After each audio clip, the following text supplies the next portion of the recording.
This is Viewpoint. This is Viewpoint. We're here.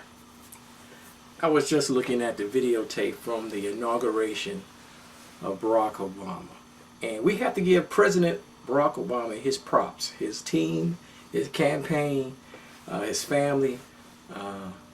Congratulations. And I am amazed because when he was a state senator and when he was here in Chicago, I bet you most people didn't even know who their state senator was and who their state senator was, Barack Obama.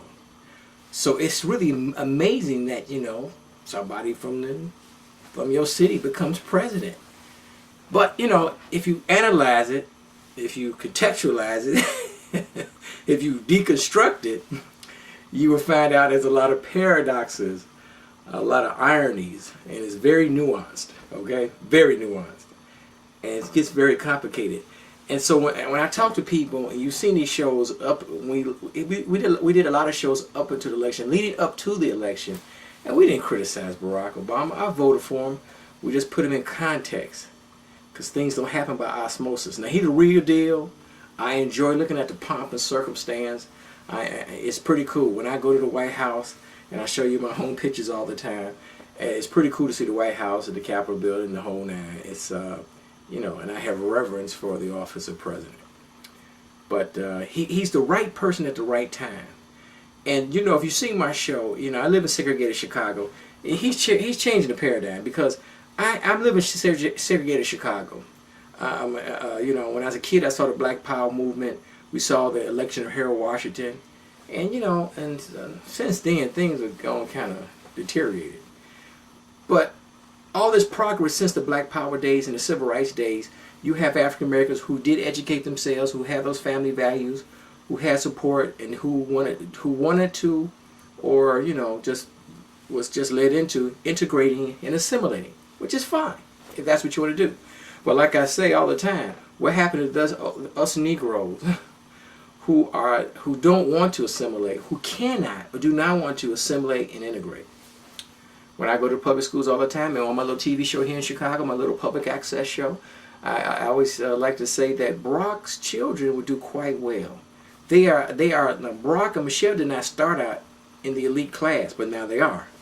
But Michelle and Barack's children are in the elite class right now. So we have to understand race is real. It's institutionalized. It's there, but class trumps race every day. And those of us who want to integrate and assimilate will be fine. Prepare themselves for the opportunities. Will be fine. Those of us who cannot, we are left in the lurch. My job is just to give you the dirty side of the glass, or the unclean side of the glass, the empty side of the glass. Some people like to see the glass half full. I'm a contrarian. I like to show the glass is half empty, you know, which is, you know, kind of negative, but somebody's got to do it.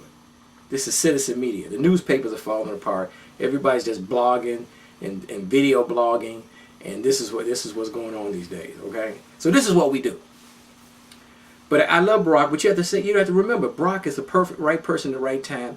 He's a real African American because his dad is from Africa, but he's not a descendant of the slaves.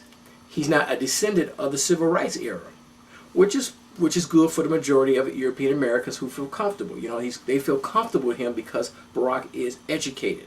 His mother is white. His father is out of the picture. So he's although he is brilliant, he is the man, but he's also non-threatening.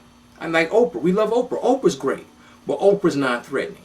Oprah that has no children, no husband. She's wonderful. She's great at what she does. We love Oprah, but she's non-threatening. Do you understand? We have to tell you the good side and the bad side. And of course, here in Chicago, the old timers would tell you, because when he ran against Bobby Rush, who was a sitting congressman, the former Black Panther, Bobby Rush here in Chicago, Barack ran against him with this other gentleman who's a state senator, Donnie Trotter. And at the time, because I forgot all of this stuff, I had to be reminded when I listened to the Salim Muwakil show. Salim Muwakil on WVON radio here in Chicago. He reminded his audience and me that, I think it was Lou Palm and a lot of black nationalists at the time were kind of leery of Barack Obama because he was from the University of Chicago, which is a great institution, but they're really no friend of the African American community, the rank and file Negroes like me, who could have been, homogenized and, and integrated, assimilated, but it just didn't happen. So who he is. So they were leery of Barack Obama because he was from the University of Chicago, and also he was backed by liberal Jewish people. I was going to say Louis Farrakhan, that's another story. Liberal Jewish people. And we like liberal Jewish people. Well, I'm not saying anything bad about the liberal Jewish people, because there's all different type of Jews. There's conservative Jews and liberal Jews and Ashkenazi Jews and Sephardic Jews, Israeli Jews and American Jews. We don't get all that. We like Jewish people. We admire them.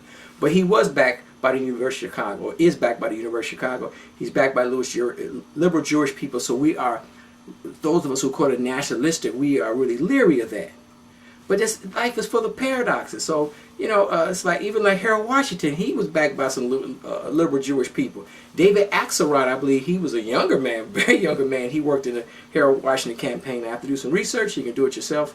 Go on the internet. So David Axelrod's been around. So, and that's not to say that's good and bad. We just need to tell the whole side of the story.